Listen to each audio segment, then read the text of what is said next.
Hello friends, welcome to my channel queens world. என்னோடய அக்கா வீட்டுக்கு தாங்க என்னோடய பிள்ளைங்க எல்லோரும் சேர்ந்து போயிருந்தோம். அங்கே நிறைய கேம்ஸ்லாம் எல்லோரும் சேர்ந்து விளையாடினோம். இது என்ன கேம்ஸ்னால், தவளை இந்த முட்டையை வாயால் கவ்வி கவ்வி எடுக்கணுங்க. 2 சைடு நின்று மாறி மாறி கவ்வி எடுப்போம். யார் அதிக முட்டை சேர்க்குறாங்களோ அவங்க தான் வின் பண்ணிட்டாங்கன்னு அர்த்தம். சரி, செமையாக விளையாண்டாச்சு. இப்போ அடுத்த கேம் என்ன விளையாடுறோன்னா கலர் சேர்க்குறது தாங்க. செம ஜாலியாக போச்சுங்க.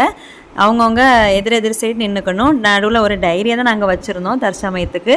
சரி, எப்படியாவது விளையாண்டா போதும்னு சொல்லிட்டு எடுத்து வச்சுட்டோங்க. இப்போ பாருங்கள், ஒரு சைடு நின்று ஒருத்தங்க கலரை அடுக்கி வைப்பாங்க. நம்ம அதை கரெக்டாக வைக்கிறோமான்னு, கரெக்டாக வைக்கலைன்னா தோத்துட்டோம், கரெக்டாக வச்சோன்னா ஜெயிச்சிட்டோம்னு அர்த்தம். அதுக்கப்புறமா ரொம்பவுமே ஜாலியாக விளையாடக்கூடிய விளையாட்டுனா பூஸ்ட் விளையாட்டு தாங்க. இது செம்மையாக நாங்கள் விளையாண்டாங்க. இது 3 பேரை சேர்த்தாச்சுன்னா பூஸ்ட் அடிச்சிடலாங்க. சரி, செம்ம ஜாலியாக விளையாடி முடிச்சாச்சு. அதுக்கப்புறமா பீஸா ஆர்டர் போட்டு வாங்கி சாப்பிட்டோங்க. கேம் எல்லாம் விளையாடி முடித்து சாப்பிட்டுட்டு வீட்டுகளுக்கு கிளம்பியாச்சுங்க. இதே மாதிரி யாரெல்லாம் விளையாடிருக்காங்கிறத எனக்கு கமெண்ட் பண்ணுங்கள். வீடியோ பிடிச்சா லைக் பண்ணுங்கள், சேனலை சப்ஸ்கிரைப் பண்ணுங்கள். ஓகே ஃப்ரெண்ட்ஸ், தேங்க்யூ, பாய்.